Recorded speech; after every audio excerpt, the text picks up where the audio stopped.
Protests against the police killing of black men continued for a third straight day on Monday, with hundreds arrested across the country over last week's killing of Philando Castile in St. Paul, Minnesota suburb, and Alton Sterling in Baton Rouge.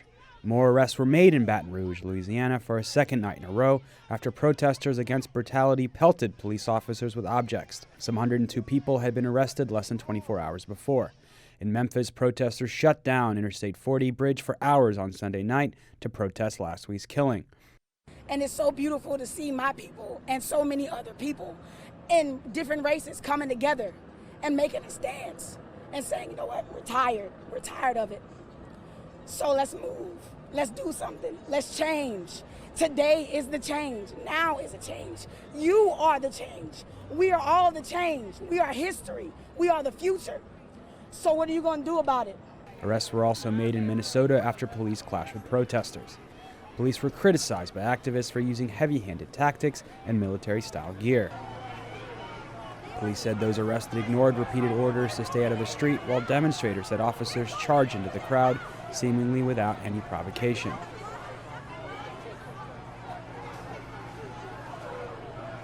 In Los Angeles, activists shut down the major 405 freeway in a spontaneous protest after hundreds showed up for an organizing meeting. Activists say they refused to leave until the media covered their story. We'll be interviewing Black Lives Matter Los Angeles organizers later this week. Kali Akuno is an organizer with the Malcolm X grassroots movement. Encouraged that folks didn't retreat. That's a positive sign. And, stay off the streets and kind of, be in fear or, not know what the police are going to do. And I think to this point, San Francisco, Oakland, St. Louis, Atlanta, Minneapolis, Buffalo here where I'm currently at, there's been demonstrations and there's been more, determined show of force by the police than ever. And that people have not backed down, have not been scared, I think is a positive sign. And I just think it's more further indication that overall, that the center, the liberal political center, that as we have known it since, I think, World War II, it is fracturing and it cannot hold. And what is going to come out on the other end, I don't think anybody knows. But I think it's imperative for, left forces to get our act together more solidly so that we can play a role in determining what the outcome is. Speaking on MSNBC this weekend, former New York Mayor Rudolph Giuliani blamed the Black Lives Matter protesters for putting police lives in risk after a Dallas gunman killed 5 officers after a rally last week. I think the reason that there's a target on police officers' backs is because of groups like Black Lives Matter that make it seem like all police are against blacks. They're not.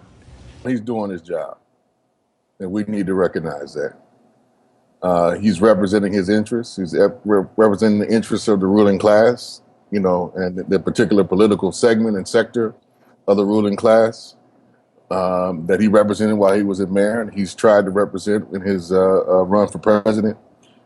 They are in crisis mode and in panic mode themselves, and I think that's something we need to be mindful of. And I hope, any young person who's engaging in the moment right now out in the street is kind of aware of that.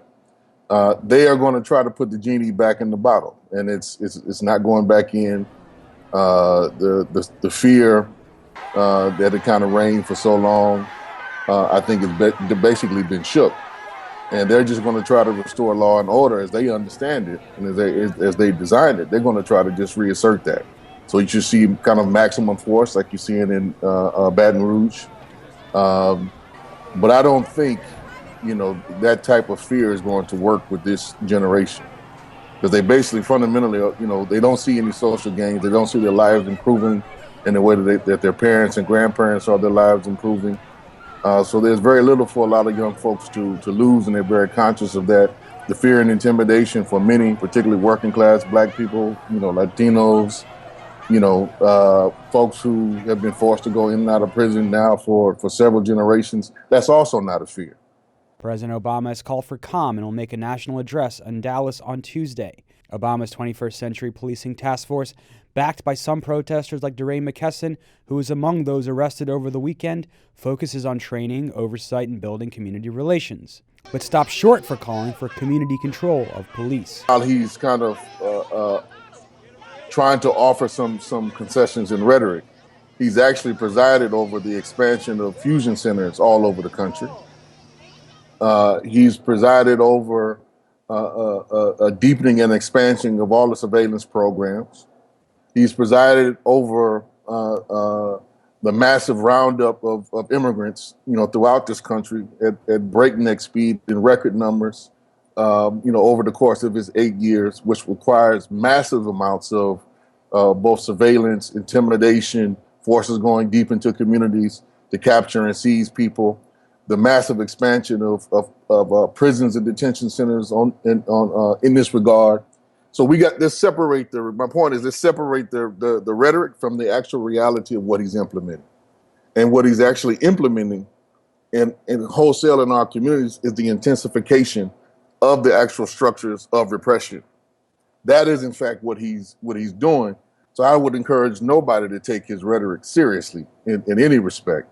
And to the degree that there's been some kind of conversation about oversight of any kind of the police, look at what's happened in Ferguson over the course of the last 2 years, where the federal government basically kind of came in my opinion, undercut a local community effort that was going on throughout the greater St. Louis metro region, that was really trying to force some grassroots from the bottom up reform of the system. We put some real accountability measures in place. They kind of came in to supersede that, I think, very strategically and intentionally, to just create a state-to-state relationship, to where they would have a certain level of oversight. And then the Ferguson basically told them they weren't going to abide by it. Then they renegotiated the deal to extend the term. And so you basically got no fundamental change or reform. Just, we're going to come in and monitor it. If you look at what's happening, look in Oakland, for instance, they've been under a state monitor for almost 12, 15 years, going back to this latest one. And there's been no fundamental change in the actual practices of the police. So the actual struggle from the ground up to have some level of police oversight and police control, I think there's been more consciousness within the movement that this is kind of a reformist aim that might have some teeth to be able to monitor, fire, discipline police, but almost nowhere in the country have we seen it implemented. So there's a lot more that needs to be done to really figure out how do we gain the political power to actually force these things to happen. From Baltimore, this is Jessel Noor.